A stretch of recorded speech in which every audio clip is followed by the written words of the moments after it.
Hello, everybody, and welcome to the Medical Mindset Coach podcast. And I am your host, Star Freudenberg, and I just want to welcome you back to today's episode.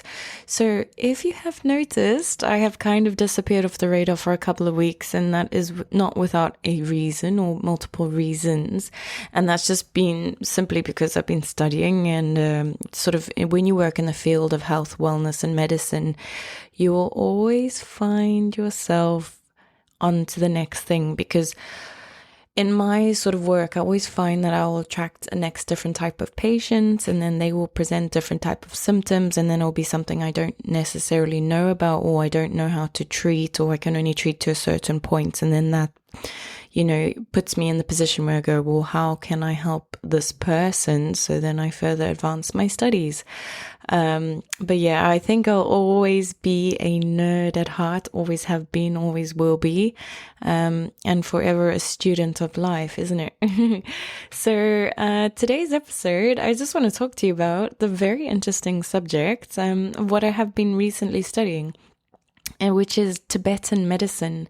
And the only reason why I'm going to speak about it today is because no one really knows about it. So I figured as part of these podcasts, it will be incorporating things that you will learn about, but as well as things that I'm passionate about that I'd love to share with the world, and fantastic and incredible knowledge that I think people should know about, or at least if I can plant the seed or create the awareness about, I'd love to absolutely do that for you. So So in the recent weeks, I've just been wrapping up studying Tibetan medicine. It is a doctor qualification, so they call it a Tibetan medicine physician or a Tibetan medicine doctor. It's a 4-year degree, and I've just qualified my first year, so it was quite stressful. There's a lot to know, and why do I think it's quite different to Western medicine is that because Western medicine, medicine for me only goes to a certain point.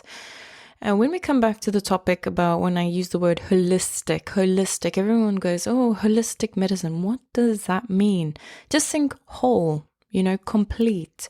We are multifaceted beings with many layers, really, and that will obviously, in order to heal someone or help someone get them back to strength or a good state of vitality or prolong their life or whatever the purpose or reason or need may be, give them a quality portion of their life.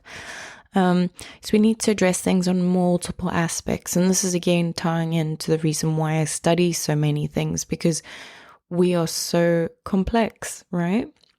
Whereas with Western medicine, people they present symptoms.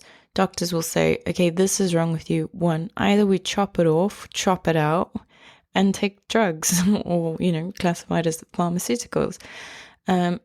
And that's sort of where Western medicine stops, and I think, which I'm very, very pleased about, is that the modern day doctors now, or the new generation of doctors, are starting to go, that's not enough. NHS are starting to open up to alternative therapies, which is really, really good, because it doesn't stop there. And that must obviously come with experience, seeing that people are not getting better. You give pharmaceuticals for one thing, then that pharmaceuticals will create a new problem where you'll have to take more medication for. And then by the end of your life, when you're, between 60s to 80s or 90s, hopefully your goal is 100, as long as it's good quality life, right? Mistake with pharmaceuticals, because that can lead to an overdose and then again cause another problem that may not be reversible or equally could be fatal. Sorry, I don't want to sound a bit morbid or negative, but I'm just trying to, paint quite a realistic picture, really. Whereas when we look at sort of, if we go from the west to the eastern ways, and that can, encompass Tibetan medicine, Chinese medicine, Indian medicine, which, is known as Ayurvedic medicine, is that there's philosophies that one layer is not enough. People presenting symptoms, but in Eastern medicines, they're trying to find the cause, And again, we do that through a trial and error basis of figuring out through the multiple layers or multi-layers, what could it be? You say, okay, let's try work on this, fix this. Okay, it's not that. Let's rule it out. Let's go to the next thing. But it's sort of like I always make a joke, like a science experiment. We have a hypothesis. We're working something out. Okay, if that doesn't work out, all right, let's go to the next best thing. But eventually, you either get cured, or the best thing is you're so much better. And, whereas in my work, people, I would say, probably are shocked that within, I would say, a typical 4 to 6 week period of working with me, we'll see drastic improvements, manage to get a part of their life back, or able to have a social life, or, various reasons. They're able to get a part of themselves back within a short period of time, whereas they've been with Western medicine for years and have really become very, I would say, pessimistic and negative. And the biggest thing I think, or I'd like to say, is that people lose hope. I think that's one of the biggest things that I have noticed that I give people, or I help remind people of, is that there is hope. There is a solution. There is something that we can do about it. And that goes back to the mind state, right? The mental health aspect. Like, if you believe you can heal, trust me, your body's going to be working with you. But if your mind goes, I don't think so, the doctors have said no, and this is just for life, and this is how it's going to be, you're not going to be working with your body. So, again, multifaceted. So going back to Tibetan medicine. So I didn't know this, and that is exactly the reason why I want to share it, because I just think it's bloody fascinating. So now that I've gotten, I would say, a taste, or, I've dipped my toe into multiple different cultural medicines, so, Western medicine, African medicine, what would I say? Where else? Chinese medicine, Ayurvedic, so Indian medicine, and now Tibetan medicine. These are the big prominent ones globally. It's come to light that Tibetan medicine is actually the most superior of them all. And I bet you're going to say, well, why would you say that? Why is that? And that's a good question. And it's really because, and I'm not going to quote like proper historical facts here. I'm just going to give you the layman's summary of it, because it's just so much easier that way and to retain, because, why most people be like, oh, I don't want to know the exact year, da-da-da-da-da. But basically, Tibet, I would assume most people have a general knowledge of, is that it's just a place where monks come from. It's very, religious in a sense. People use the word religious, but it's not religious. It's just a philosophy, a way of life that they follow, They do a lot of spiritual practices. You'll see typically a bald guy in an orange outfit. And that's sort of where the knowledge is limited to. But Tibet, over the years, or say even the centuries, have gone through quite a lot of political unrest. So traditionally in the eastern side of town, there would be kings, there'd be emperors that would be in power. But due to various reasons, people would come in, wars would take place, and they would try to disempower, or, get the king off the throne, or the emperor off their throne, and dictate a new way of life. And now Tibet was extremely rich with culture and knowledge in different sciences, even including astrology, medicine, performing arts. These are the three that are just coming to my mind. And the thing is that when the people took over, they wanted to get rid of all of this knowledge. So really ancient scripts and texts and knowledge were destroyed, which is just like, oh, that's very shocking. Because this is knowledge that would be so very powerful, very, very powerful in today's day and age. And what came from that is that you would hear something called oral transmission. So in order to keep the knowledge alive as best as possible, it was passed down from master to student, etc. So in some way it was safe, but you can't save everything, unfortunately. So the main, let's call it the main foundational, very deep-rooted core principle things were remembered. But it got to a point that, there would be war, then Buddhism would obviously dissipate, would get destroyed, then people would practice in secret. And then you'll get these things called secret tantra, so secret practices that people were doing behind the scenes so that no one would really know about it or take away the sacredness of it. And then eventually a new emperor would take power, and in order to restore, the culture, the history of this beautiful country,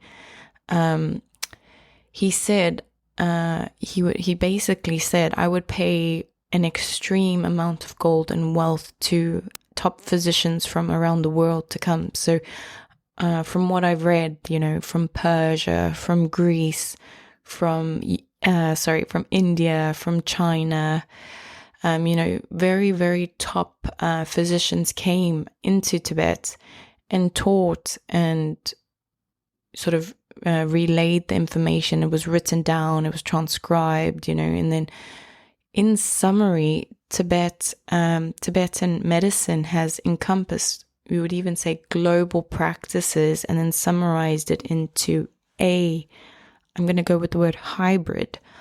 So it encompasses everything from around the world, yet then they add their little cherry on top, which deepens, because we're talking about the body, we're talking about the mind, we're talking about medicine, we're talking about behavior, we're talking about diet, and then again, for those who are open to it, the energetic aspect of ourselves, whether you call it spiritual, energetic, all of these interchangeable words, but spiritual practices as well that can help heal, because we're talking about karma now.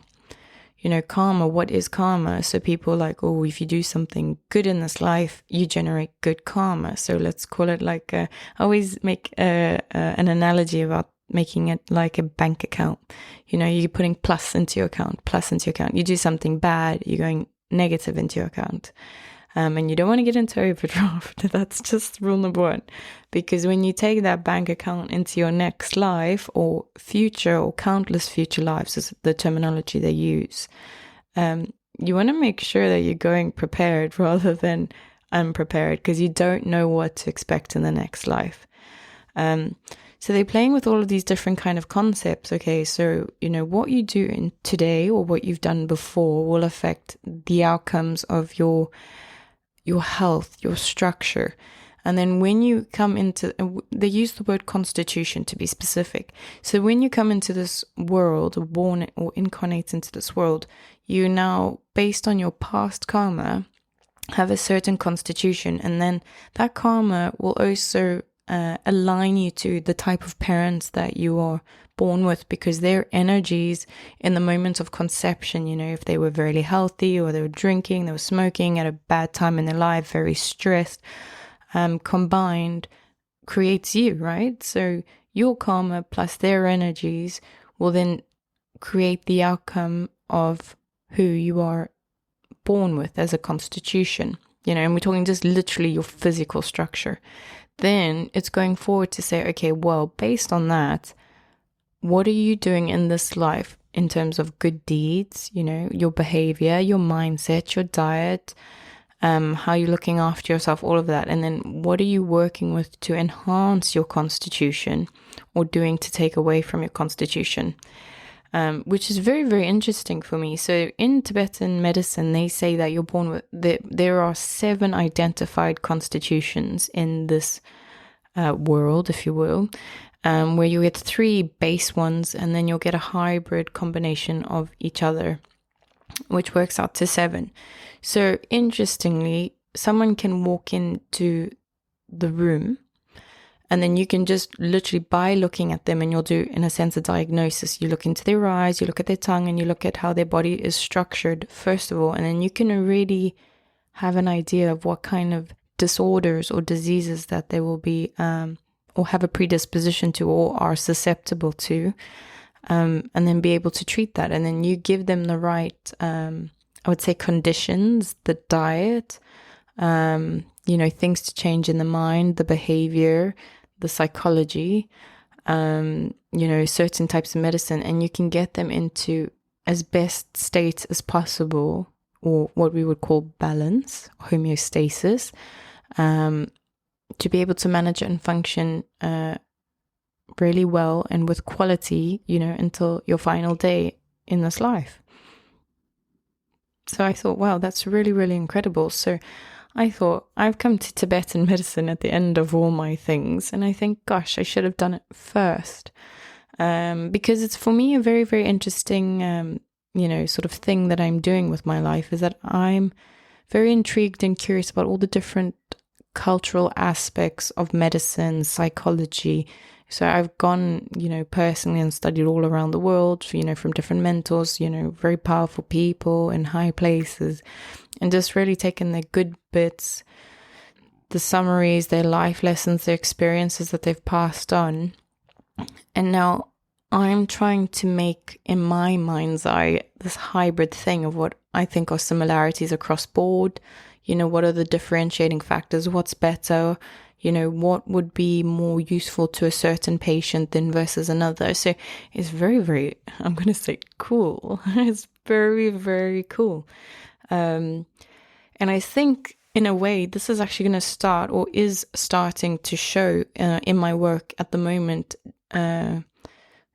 You'll call it the X factor, or the differentiating thing between me and the next similar occupational, you want to say therapist, that's working in the same line of work as me, or industry, because people are coming in with all varying conditions, illnesses, diseases, or uncertainty about being unwell, and Western medicine hasn't helped. And then, again, within a short period of time, I can, hopefully, with the goal, help you improve, right?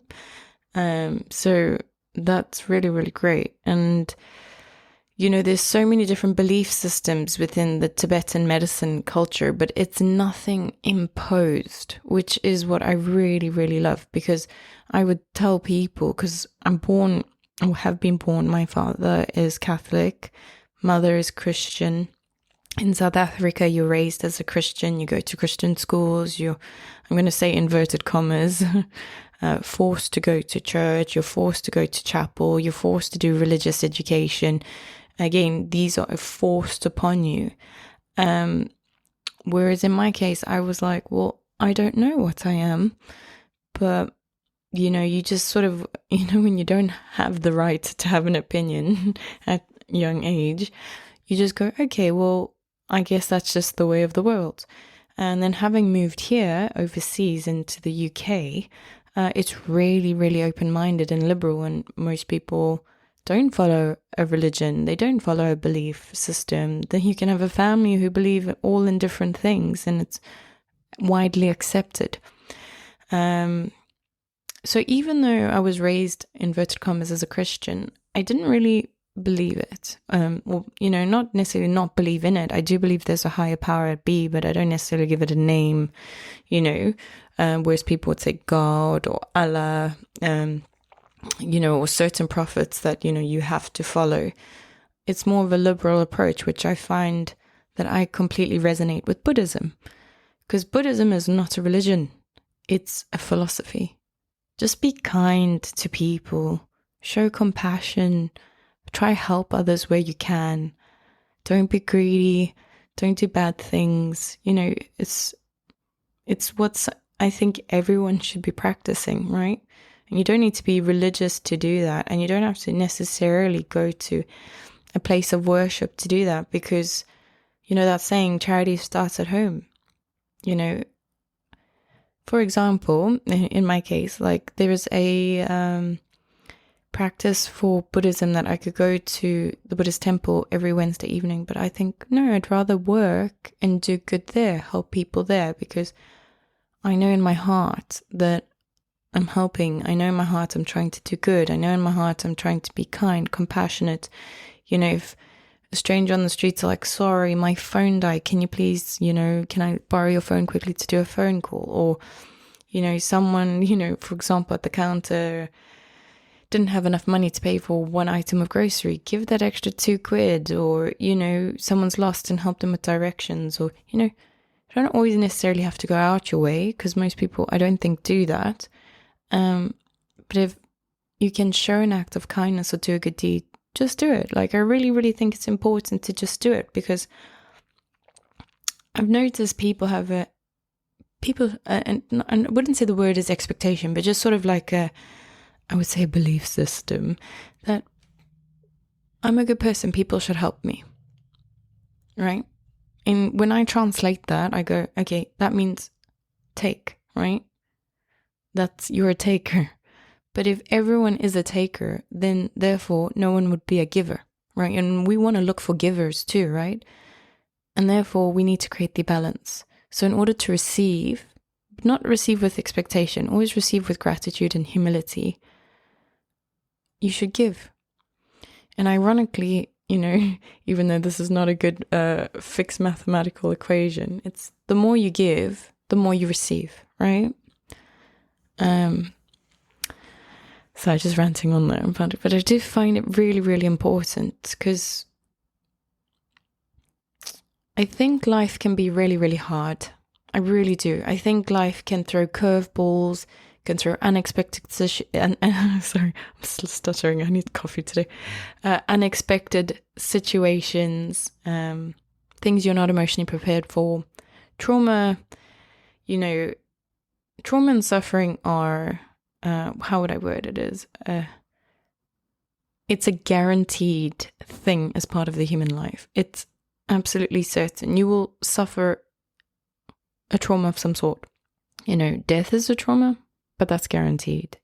Death of a loved one, maybe hurting yourself, or knowing someone who's been hurt, or someone betraying you, or someone lying to you, or there's always going to be bad that happens in the world, but how you manage it, how you make, how you can maybe transform it into a positive thing, or maybe just being the role model to not recreate those scenarios. If you set a good example, because, predominantly most people have children. Children are just like a literal replica, mini version, mini me of you. And you're setting the example. And then you think to yourself, well, I hope they don't grow up to be like me. Well, then don't continue being that aspect of yourself that you don't want. Be the person you want to be, because it's that expression about fake it till you make it kind of thing. If you keep doing something or behaving as someone you want to be, then by nature and default, that's what you become, right?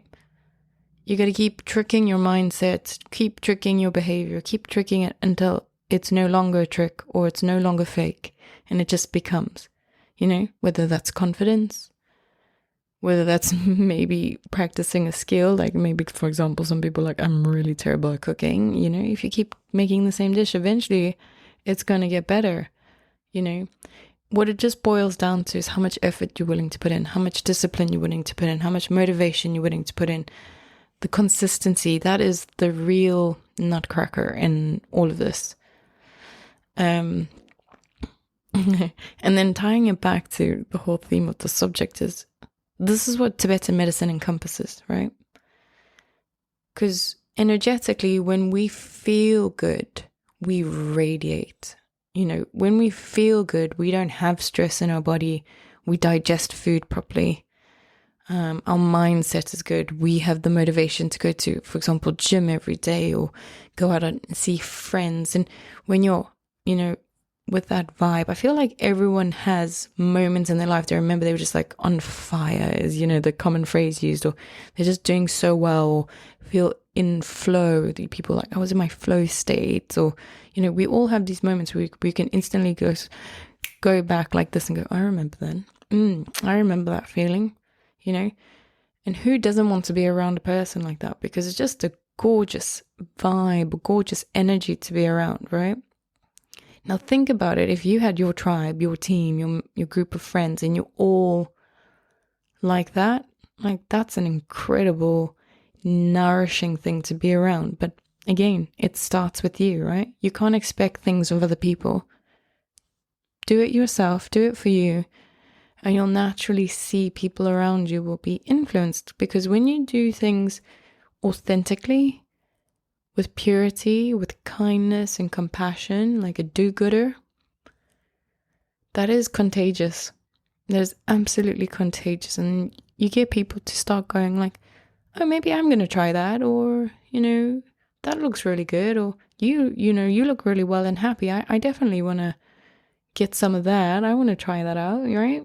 So it all starts there. So it's very interesting. It's very, very interesting. And this is what I've come to, I'm going to say, solidify. These are things I already seen and felt and thought for a long time. But it's nice to have now found that in a medicine, I'm going to say course, a medicine course that encompasses all of that, plus all the basics of medicine and diet and psychology, because it's very, very powerful, so I use the word that we work as a healer, but a healer can be interchangeably used as a doctor, making sure people get better. That's really all I care about. That's my mission in this life. I just want to help as many people as possible, on a really big grand scheme of things. And, hopefully, these podcasts are going out there, the books I'm going to write, get out there and, just share. Like, I'm such a share bear. I want to share to help everyone, because life is or can be a struggle, right? So we need to support each other. That is our natural, that's our natural state. We're tribes people. And yet in today's modern society, we are so isolated. And the worst part is it's voluntary. People stay at home, stuck at home on the computer, work too much, constantly feeling under a threat that they have to do things. And they're too busy doing.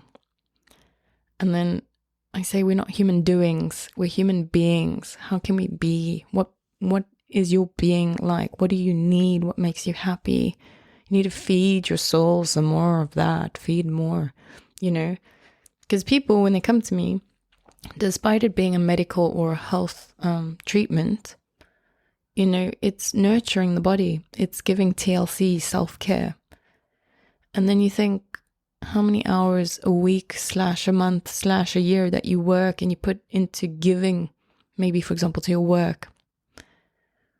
But when you compare statistically to how much you give to yourself, it's very frightening. Maybe people give an hour a month, if lucky, maybe 20 minutes, 30 minutes. And I really want to encourage a philosophy that maybe hopefully from this podcast that can instill in your mind, just plant that seed. How can you give to yourself? Make time for yourself. Put it in your diary. Whether that's a bath, whether that's a run, whether it's a dinner, whether it's going out with friends, whether it's going to movies, whether it's going for a massage, whether it's going for a treatment. Like everything. So to everyone, their source of happiness is different. Their source of battery recharging is different, but making the time for it is all the same. And I think that's really, really important, because if you give to yourself, your productivity will fly. Feeling drained will be reduced. Needing to run away from things, like, I got to leave my job, I got to leave my partner, I want to leave my kids, all of that. No, just give to yourself. And you'll be surprised at how much that already will change you and your health. Just loving and nurturing yourself. It's such a big theme. We all suffer from it. But we can also equally heal ourselves. And that's also a beautiful theme, is that you are your own best healer, right?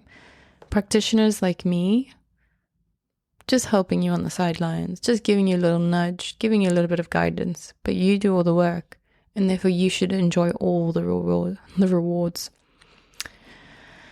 So just again going back. So that's what Tibetan medicine encompasses. It's very powerful, And the best part about it all is that it's all natural. Things that, we can fix, work together, improve. And there's no side effects because it's working with you in your body, your mind, and natural things from the earth that don't have negative side effects that would typically have, like you see with pharmaceuticals in Western medicine or allopathic medicine. So, when I went to America, been a few times, but, one specific moment I remember is I was in a hotel and I switched on the TV thinking like, oh, I wonder what American TV's like, and literally every 5 seconds there is a pharmaceutical advert. And at the end, it's actually horrifying. You could almost equate it to a horror movie when they say like, if you take this, you can have da-da-da-da-da-da, and they fast forward it like 3,000 times the speed because it's just not nice things to hear. And then like, and death, boom, next advert. And you just think, why would people take this? Like, that's crazy. That's absolutely crazy. They're selling it, but they're putting you off it at the same time. So it just doesn't make sense in my mind. Anyway, so that's absolutely exciting. So Tibetan medicine is the new one up and coming to the clinic. And maybe just to add it on the side note, because if you listen to this, right? You're going to listen to the whole thing, hopefully. But also recently have been introducing into the clinic IV drip therapy and certain what we call intramuscular, so injections in the arm or the bum, shots, which is basically being able to help you with hydration, all the different shots for different reasons. If you want to help improve any conditions, maybe have any things like cholesterol or maybe diabetes or maybe any cardiac or cardiovascular conditions or diseases, maybe, for example, cancer. Your immune system's low. You maybe have viruses in your body, whether it's parasites, even COVID. COVID at the moment is super, super active. It's spreading. When I was in the hospital the other day, one of the doctors said to me that this current COVID is the fastest spreading so far. And just alone in this week, I know personally in the small town that I stay in, that about 10, or maybe now 11 people just in this week alone have caught it in my circle. So please be aware, please be alert, and please top up on the nutrition, right? And equally, that's what I'm able to help and administer, right? So we have different injections for that, whether it's for energy, whether, for some people about fat burning, getting things flowing in the body, maybe with brain fog, with dehydration, immune system building. For example, vitamin D is also a very, very powerful one because if you're based in the UK, there's not a lot of sun, so we need that. That will affect our moods as well. So yeah, that's the new up and coming exciting things that are being introduced. And I think that's about it, because I don't know the time that I've been talking, and it's probably just because it feels like a cloud, but I think I'll leave it on that note. So just today's, in a sense, summary is just to talk about the fascinating new modality that I've picked up and how powerful it is, in a sense, in my opinion, how superior it is to the other medicines out there in the world, because this is a hybrid modality with something extra on top. So yeah, so maybe stay tuned for more and I'll start to release more about it. But in the up and coming future podcasts, I've had a request, well, actually a few, to discuss each episode about all the different therapies I do. So I'll start to explain that, because I think I do the weird and wonderful, so it's not very common knowledge. So I'll be able to help with that and just give you the lowdowns, the benefits, the contraindications, what it's all about, why people do it, and what, how can it help you really. And then I'll probably as well, just as an extra thing, just say what are quite complementary between the things that I do, because in a sense now, a lot of the things I do can be done in packages where, one thing will help the next thing, which helps the next thing, and then you just leave like Iron Man when you go out the therapy room. And we'll do all of those. And then what I'd like to do after that is I've got, I would say, quite easy, useful, practical, and understandable bite-sized episodes that I'm going to make about nutrition. Understanding what certain vitamins are, what they do, where you can get them from different foods, about calories, what you have to look out for.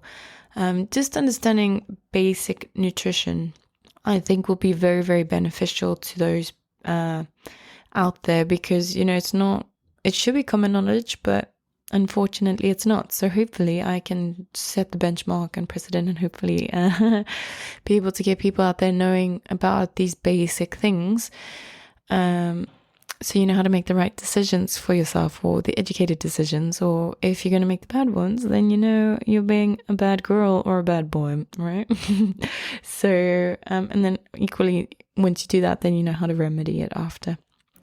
So on that note, I'm going to love and leave you. So thank you so much for listening today. And I look forward to maybe seeing you in clinic if you are interested to come in for a session, or just either repeat or maybe ask about more questions about what I spoke about.